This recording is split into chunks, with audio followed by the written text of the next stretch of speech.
এই 4টি নীতি মনে রাখবেন। নাম্বার 1, যে আপনাকে ফোন করে তাকে আপনি ফোন করুন, যে আপনাকে ভালোবাসে তাকে আপনি ভালোবাসুন, যে আপনাকে কেয়ার করে তাকে আপনি কেয়ার করুন। যে মানুষটা দিনরাত আপনার সঙ্গে কথা বলতে চাই, আপনিও তার সঙ্গে কথা বলতে চান, সবসময় মনে রাখবেন সেই মানুষ হয়তো আপনাকে চাই। সবসময় আপনি এমন মানুষের কাছে যাবেন যে মানুষটা আপনাকে চাই।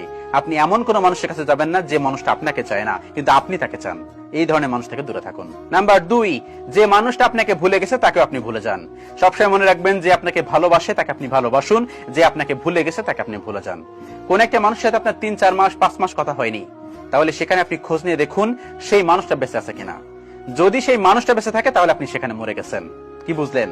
সেই মানুষ থেকে দূরে থাকুন, কারণ সেই মানুষটা আপনার ভোলার চেষ্টা করছে এবং হয়তো বা ভুলেও গেছে, সে হয়তো মুভ অন করে ফেলেছে।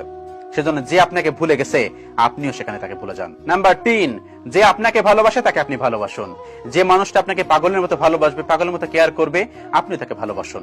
যে মানুষটা আপনাকে ভালোবাসে না সেই মানুষটাকে আপনিও ভালোবাসতে যাবেন না। সবসময় মনে রাখবেন, যেখানে আপনার সম্মান নেই সেখানে আপনি যাবেন না, যেখানে আপনার সম্মান আছে সেখানে আপনি যাবেন। যে মানুষটা আপনাকে অনেক বেশি ভালোবাসে সেই মানুষের কাছে যান। বিশ্বাস করুন, ভালোবাসা আপনি টাকা দিয়ে কিনতে পারবেন না। অনেক মানুষজন আসে যে মানুষগুলো বলবে আপনাকে ভালোবাসি কিন্তু ভালোবাসবে না। ভালোবাসা কিন্তু ভিতর থেকে আসে, হৃদয় থেকে আসে। আর এই ভালোবাসাটা কখন হয় জানেন? স্বামী স্ত্রী বিয়ের পরে।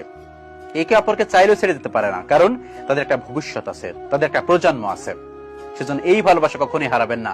যে আপনাকে ভালোবাসে তাকে আপনি ভালোবাসুন, এই নীতিটা মেনে চলুন। নাম্বার 4, যে ইগনোর করে তাকেও আপনি ইগনোর করুন। এই নীতিটা মেনে চলা আমাদের জন্য অনেক বেশি ইম্পর্টেন্ট। যে ইগনোর করে আমরা তাকেই বেশি ভালোবাসি, এই নীতিটা কখনোই মেনে চলা উচিত না। কিন্তু যে মানুষটা আমাদেরকে ইগনোর করে তাদেরকেও আমাদের ইগনোর করতে হবে, এই নীতিটা মেনে চলা ইম্পর্টেন্ট। কোন একজন মানুষ আপনি টেক্সট করেছেন কেমন আছো, 5 দিন 6 দিন 10 দিন পরে সে উত্তর দিল হ্যাঁ ভালো আছি, তুমি কেমন আছো। 10 দিন সে আপনাকে ইগনোর করে রেখেছে, এটা কি আপনি বুঝতে পারছেন?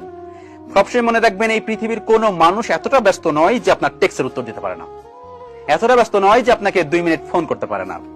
সবসময় মনে রাখবেন, সে নিজেকে একটু ভাবের দিকে নিয়ে গেছে, একটু অ্যাটিটিউড বানিয়ে গেছে, এই জন্য সে আপনাকে ওয়েট করিয়েছে। হ্যাঁ, প্রত্যেকটা মানুষের মধ্যে অ্যাটিটিউড রাখা উচিত। 10 মিনিট 15 মিনিট 1 ঘন্টা 2 ঘন্টা 3 ঘন্টা, তাই বলে 10 দিন।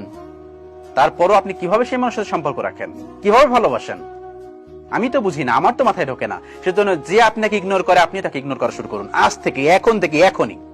তাহলে দেখবেন সেই মানুষটা বোঝার চেষ্টা করবে, সেই মানুষটা বুঝতে চেষ্টা করবে। এই 4টি নীতি মেনে চলুন। এই 4টি নীতি যদি আপনি মেনে চলতে পারেন তাহলে দেখবেন আপনি ভালো আছেন, আপনি সুখে আছেন, আপনি শান্তিতে আছেন।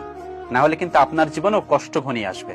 যে আপনাকে ভালোবাসে না তাকে আপনি ভালোবাসতে গেলেন, যে আপনাকে ইগনোর করেন না তাকে আপনি ইগনোর করলেন না, ভালোবাসলেন উল্টো, দেখবেন আপনার জীবনে কষ্ট ঘনিয়ে আসছে। সেজন্য যে 4টি নিয়ম বললাম, যে 4টি নীতি বললাম, এই 4টি নীতি মেনে চলার চেষ্টা করুন।